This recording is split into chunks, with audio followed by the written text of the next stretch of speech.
Perubahan nama Satuan Elit TNI Angkatan Udara ini tertuang dalam Surat Keputusan Panglima TNI Jenderal TNI Andika Perkasa nomor Kep/66/1/2022. Bagaimana sejarah berdirinya Kopasgat? Pasukan Khas TNI Angkatan Udara ini awalnya dinamai Komando Pasukan Gerak Cepat yang ditetapkan pada 17 Oktober 1947. Dalam perjalanannya, Kopasgat kemudian berubah menjadi Kopaskas hingga akhirnya kembali menjadi Kopasgat.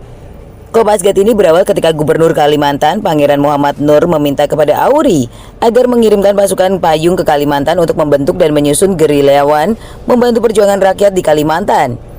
Atas inisiatif Komodor U. Suryadi Suryadharma, kemudian dipilih 12 putra asli Kalimantan dan 2 orang PHB Auri untuk melakukan penerjunan. Pada 17 Oktober 1947, sebanyak 13 orang berhasil diterjunkan di Sambi, Kota Waringin Barat, Kalimantan Tengah. Mereka adalah Hari Hadi Sumantri, FM Soyoto, Iskandar, Ahmad Kosasi, Bahri, J. Bitak, Syekh William, Immanuel Nuhan, Amiruddin, Ali Akbar, M. Dahlan, J. Hadarius, dan Marawi. Mereka diterjunkan dari pesawat C-47 Dakota RI-002 yang diterbangkan oleh Bob Friedberg, berkebangsaan Amerika, sekaligus sebagai pemilik pesawat. Ini adalah operasi lintas udara pertama dalam sejarah Indonesia. Peristiwa penerjunan yang dilakukan oleh 13 prajurit Auri tersebut merupakan peristiwa yang menandai lahirnya Kopasgat. Kopasgat merupakan satuan tempur darat berkemampuan 3 matra, yaitu udara, laut, darat. Setiap prajurit Pasgat minimal harus memiliki kualifikasi para komando untuk dapat melaksanakan tugas secara profesional. Pasgat sebagai pasukan pemukul siap diterjunkan di segala medan, baik hutan, kota, rawa, sungai, maupun laut, untuk menumpas semua musuh yang melawan NKRI.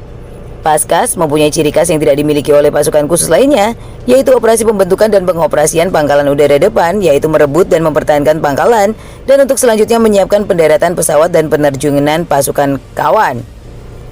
Dibekali dengan kemampuan komplit, Pasgat muncul menjadi satuan elit yang tangguh. Pasgat dengan baret jingganya menjadi andalan dalam sejumlah operasi khusus. Warna baret jingga sendiri terinspirasi dari cahaya jingga saat fajar di daerah Margahayu, Kabupaten Bandung, Jawa Barat.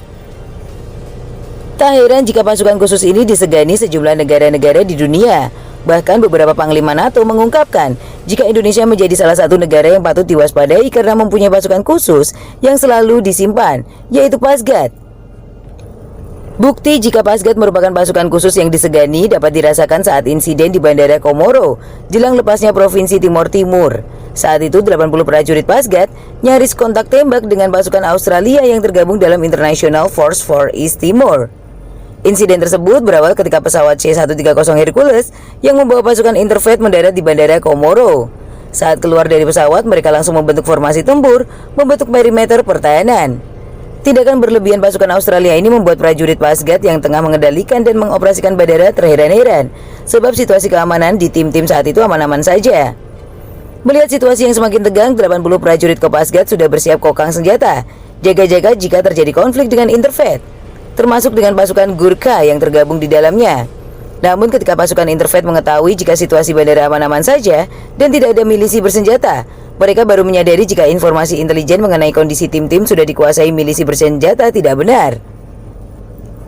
Ketegangan terjadi ketika Pangkoops Sao 2 Marsda TNI Ian Santosa tiba di Bandara Komoro. Saat turun dari pesawat C-130 Hercules, dengan dikawal sejumlah pasukan Pasgat bersenjata lengkap, pasukan Interfleet tiba-tiba langsung menodongkan senjata kepada rombongan Marsda TNI Ian Santosa yang mereka anggap sebagai ancaman. Padahal sejatinya Marsda TNI Ian Santosa datang untuk berkoordinasi dengan Komandan Interfleet Maijen Peter Cosgrove. Sontak prajurit Pasgat langsung bereaksi keras. Mereka pun juga menodongkan senjata kepada tentara Interfleet. Tidak hanya di Kalimantan dan Timor Timur, kepiawaian prajurit Pasgat dalam menjalankan misi juga dibuktikan ketika menghadapi kelompok kriminal bersenjata di Papua.